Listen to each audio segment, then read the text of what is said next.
নমস্কার বন্ধুরা, মৌহার্স রান্নারঙে আপনাদের সকলকে স্বাগত। আশা করি আপনারা সকলে ভালো আছেন।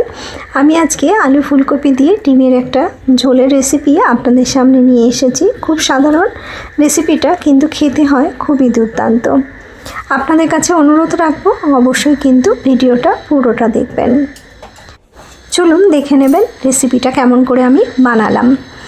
প্রথমেই আমি এখানে ফুলকপি নিয়েছি, আলু নিয়েছি আর ডিম নিয়েছি তিনটে। আলুটাকে একটু বড় সাইজে কেটে নিয়েছিলাম, আর ফুলকপিটা এই যে এরকম সাইজের কেটে নিয়েছি। ফুলকপিটা কাটার পর আমি একটু গরম জলে এটাকে ভিজিয়ে রাখবো, কিন্তু এটা ভাপাবো না। শীতের ফুলকপি খুব একটা ভাপানোর দরকার হয় না, তাই আমি এটা গরম জলেই ভিজিয়ে রেখেছিলাম।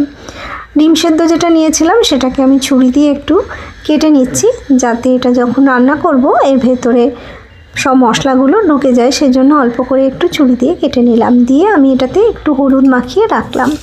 কড়ায় সর্ষের তেল দিয়ে দিয়েছিলাম। সর্ষের তেলটা একটু ভালো করে গরম হয়ে যেতে আমি ডিমগুলো এখানে দিয়ে দিলাম। তবে ডিমগুলো আমি খুব একটা লাল করে ভাজবো না, একটু হালকা লাল করে ভাজবো, কারণ আমার বাড়িতে ডিম খুব একটা কড়া করে ভাজা পছন্দ করে না, তাই আমি এটাকে হালকা করে একটু ভেজে নিচ্ছি। আপনারা চাইলে কড়া করেও এটাকে ভেজে নিতে পারেন। ডিমটা ভাজা হয়ে গেছে, আমি তুলে নিলাম। এবার ওই একই তেলের মধ্যে প্রথমে আমি আলুগুলো দিয়ে দিলাম। আলুটাকে একটু লাল করে আমি ভেজে তুলে নেব। আলুটাও আমার লাল করে ভাজা হয়ে গেছে। এবার যে তেলটা আছে এই তেলটার মধ্যেই আমি ফুলকপিটা ভেজে নেব।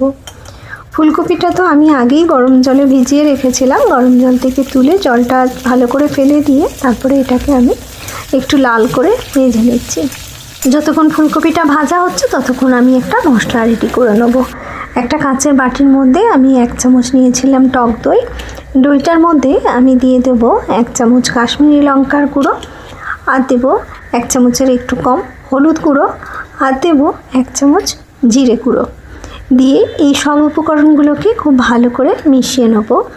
মেশানোর জন্য আমি এতে একটু জলের ব্যবহার করব। খুব সামান্য পরিমাণে জল দিয়ে এইভাবে আমি দইয়ের সঙ্গে মশলাটাকে মিশিয়ে নেব। এইভাবে মশলা মিশিয়ে আগে থেকে একটু রেডি করে রেখে দিয়ে সেটা যদি রান্নায় ব্যবহার করি, তাহলে সেই রান্নার টেস্ট কিন্তু অনেক ভালো হয়। দেখুন, এটা আমি এভাবে মিশিয়ে নিয়েছি। আর আমার ফুলকপিটাও কিন্তু লাল করে ভাজা হয়ে গেছে। আমি ফুলকপিটাকে তুলে নেব, আর এই একই কড়ার মধ্যে আমি রান্নাটা করে নেব। আমি খুব কম পরিমাণেই এখানে তেল ব্যবহার করছি। আজকাল শরীর স্বাস্থ্যের কথা চিন্তা করে আমরা খুব একটা বেশি তেল ব্যবহার করি না অনেকেই, তাই জন্য আমি রান্নাটা কিন্তু একদম ঘরোয়াভাবে কম তেল দিয়েই করছি।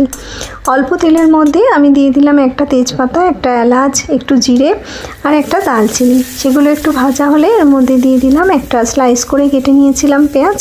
পেঁয়াজটা আমি এখানে দিলাম, একটা বড় সাইজের পেঁয়াজকে আমি কেটে নিয়েছিলাম।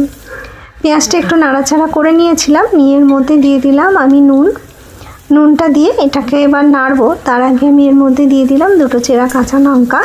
লঙ্কাটাকেও ভালো করে আমি এর মধ্যে মিশিয়ে নিচ্ছি। পেঁয়াজটা আমার একদম লাল করে ভাজা হয়ে গেছে। এর মধ্যে আমি দিয়ে দিয়েছিলাম আদা পেস্ট। আদাটা দিয়ে আমি ভালো করে দিয়ে মিশিয়ে নিচ্ছি। মশলাটা যাতে একটু ভালো করে ভাজা হয়ে যায় আর আদা রসুনের কাঁচা গন্ধটাও চলে যায়।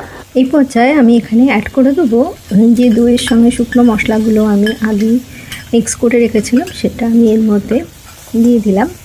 দিয়ে একদম ভালো করে মিশিয়ে নেব। এই সময় গ্যাসের ফ্লেমটা কিন্তু মিডিয়ামে রেখে দেবেন। দিয়ে মশলাটাকে কষিয়ে নেব। এইভাবে কষানো একটু হলে এর মধ্যে আমি দিয়ে দিলাম কেটে রাখা একটা টমেটো। ছোটো সাইজের টমেটো ছিল। এবার এটাকেও আমি ভালো করে মিশিয়ে নেব আর টমেটোটা একটু গলিয়ে নেব। টমেটোটা যখন একদম একটু গলে যাবে তখন এর মধ্যে আমি দিয়ে দিচ্ছি অল্প করে একটু জল, যাতে মশলাটা আর একটু ভালো করে কষানো হয়ে যায়। দেখুন, মশলাটা আমার কষানো হয়ে গেছে। আমি এর মধ্যে ভেজে রাখা ফুলকপি আর আলুটাকে দিয়ে দেবো। গ্যাসের ফ্লেমটা একদম লোতে রেখে দিয়েছিলাম। দিয়ে আলু ফুলকপিটা দিয়ে মশলার সঙ্গে খুব ভালোভাবে আমি মিশিয়ে নেব। মেশানো আমার হয়ে গেলে আমি এর মধ্যে জল দিয়ে দেবো। আমি এখানে 1 কাপের মতন জল অ্যাড করলাম। জলটা দিয়ে আবারও আমি ভালো করে মিশিয়ে দিচ্ছি। দিয়ে গ্যাসের ফ্লেমটা আমি বাড়িয়ে দেবো একটু, যাতে ঝোলটা একটু ভালো করে ফুটে যায়। ঝোলটা যখন একটু বেশ টকবক করে ফুটে উঠবে তখন আমি এর মধ্যে ডিমটা দেব। এই পর্যায়ে আমি এখানে নুন অ্যাড করে দেবো। আগে আমি নুন দিয়েছিলাম পেঁয়াজটা ভাজার সময়, তাই নুনের পরিমাণটা একটু বুঝে দিয়ে দিতে হবে। ঝোলটা আমার ফুটে গেছে, আমি ডিমটা এর মধ্যে দিয়ে দিচ্ছি।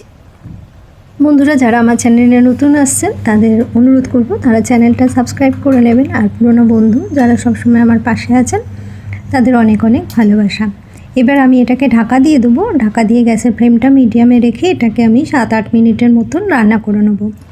8 মিনিট পরে আমি ঢাকা খুলে নিয়েছি। দেখুন আমার ফুলকপি দিয়ে ডিমের ঝোল একদম রেডি হয়ে গেছে। আলুও সুন্দর সেদ্ধ হয়ে গেছে, ফুলকপিও সেদ্ধ হয়ে গেছে। এটা আমি নামানোর আগে এর মধ্যে 1/2 চামচ দিয়ে দিলাম গরম মশলা। গরম মশলাটা দিয়েও একটু ভালো করে আমি মিশিয়ে নেব। মিশিয়ে দিয়ে নামানোর আগে এতে দিয়ে দেবো অল্প করে একটু ঘি। ঘিটা দিয়ে গ্যাসের ফ্লেমটা বন্ধ করে আমি এটাকে ঢাকা দিয়ে 5 মিনিট রেখে দেবো স্ট্যান্ডিং টাইমে। তারপরে এটাকে আমি নামিয়ে সার্ভ করে দেবো। এটা গরম ভাতের সঙ্গেও খেতে ভালো লাগবে, রুটি পরোটার সঙ্গেও খেতে কিন্তু খুবই ভালো লাগবে।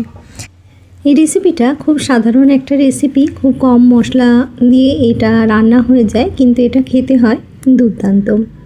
আপনারা অবশ্যই একবার বাড়িতে বানিয়ে দেখবেন।